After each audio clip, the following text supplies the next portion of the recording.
ലോകത്തെ ആഘോഷങ്ങളിലെ വ്യത്യസ്തത. കേരളത്തിലെ മലയാളികൾ ആഘോഷിക്കുന്ന ഓണത്തിന് 970 കോടി രൂപയാണ് ചിലവാക്കിയത്.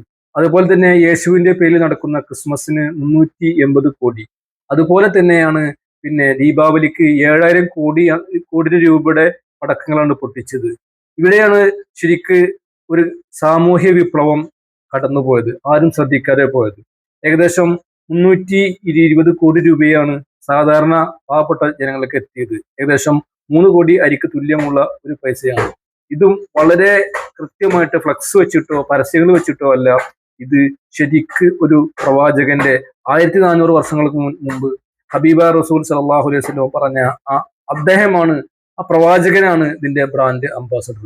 അത് വളരെ നിശബ്ദമായിട്ടുള്ള ഒരു വിപ്ലവത്തിൽ കൂടെ 380 കോടി രൂപയുടെ തുല്യതക്കുള്ള അരി അതുപോലെ തന്നെയാണ് സാധാരണ ജനങ്ങളിലേക്ക് എത്തുകയും അന്ന് ഈദ് എന്നുള്ള ആ മനോഹരമായിട്ടുള്ള കൺസെപ്റ്റ് ലോകത്ത് എല്ലായിടത്തും അത് ആഘോഷിക്കുകയും 1 രൂപ മറ്റ് ഒരു എന്താ പറയാ ഒരു സെലിബ്രേഷനിലേക്ക് പോകാതെ മനോഹരമായി കൊണ്ട് ആഘോഷിച്ചത് അത് ശരിക്കും പ്രവാചകന്റെ കൃത്യതയുള്ള ഇസ്ലാമിന്റെ കൺസെപ്റ്റുള്ള ലോകത്ത് വിസ്മയിപ്പിക്കുന്ന ഒരു സംഭവം തന്നെയാണ്.